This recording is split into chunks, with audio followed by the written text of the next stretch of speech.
네, 이번에는 전문가를 통해서 오늘 화재와 관련한 자세한 얘기 나눠보도록 하겠습니다. 이영주 경일대학교 소방방재학부 교수 연결합니다. 교수님 안녕하십니까? 예, 안녕하십니까. 네, 지금 화재 규모나 피해 모두 상당할 것으로 예측되고 있는데요. 예. 붕괴 같은 추가 피해 가능도 있을 것으로 보이는데 지금 현장의 화재 진압이 쉽지 않아 보입니다. 완진까지는 상당한 시간이 걸릴 것으로 보이지요. 예, 비슷한 규모의 2023년도 한국 타이어 화재 시에도 한 58시간 정도 만에 진압이 됐거든요. 그래서 아마도 여기도 유사한 형태의 공장, 또 규모도 유사한 것으로 보이고요. 또 실제로 화재가 지금 현재도 현장에서 굉장히 강하게 형성되고 있는 점, 그리고 또 진압이라든지 이런 것들이 용이하지 않은 점들로 봤을 때는 수일이 걸릴 가능성들이 높다 이렇게 보겠습니다. 네.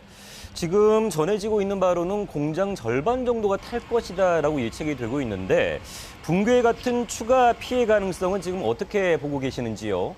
예, 실제로 가연물이 굉장히 많다 보면 실제로 이 건축물 같은 경우에 건축물의 기본적인 구조체 그리고 주요 구조부라고 하는 부분들은 내화 성능, 그래서 화재가 발생했을 때 열에 노출되더라도 바로 무너지지 않게끔 이런 성능들을 갖추고 있습니다만 이렇게 이미 장시간 강한 화염에 노출되는 경우에 이런 이제 내화 성능들도 떨어져서 붕괴가 될 우려가 굉장히 높습니다. 이미 오전에도 일부 시설물들에 대한 붕괴가 이루어진 상황들로 보여서 당분간 화재가 계속 강화되는 이런 상황이라면 추가적인 붕괴 위험성도 분명히 있다. 그래서 화재 진압도 상당히 좀 조심스럽다 이렇게 말씀드리겠습니다. 네.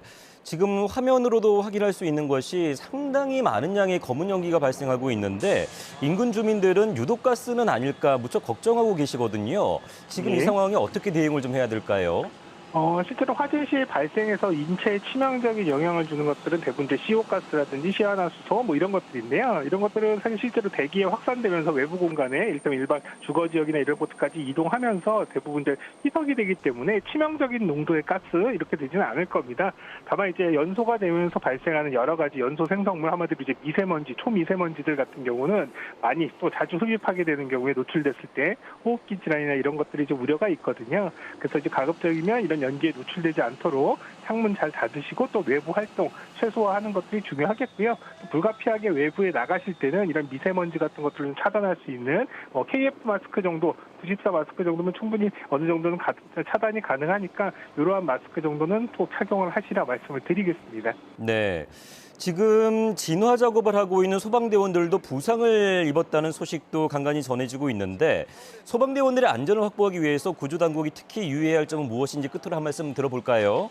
예, 말씀드린 대로 실제로 이제 붕괴 우려도 있고요. 또 실제로 또 붕괴 우려가 어느 정도 이제 화재가 진압이 된 상황에서 또 현장에 들어갔을 때 화재가 굉장히 또 나중에 또 다시 재발화되거나 위험성이 있거든요. 그래서 소방대 진입이라든지 또 이를테면 진압 활동 중에 소방관들의 안전에 대한 부분 확인들이 좀 중요하겠고요. 또 한편으로는 외부로의 화염이라든지 연기 같은 것들이 강하게 노출되면서 주변의 인근 건물로의 확산 이런 것들을 좀 차단하는 데 주력을 해야 되는 상황으로 보입니다. 네, 교수님 오늘 말씀 여기까지 듣겠습니다. 고맙습니다. 감사합니다.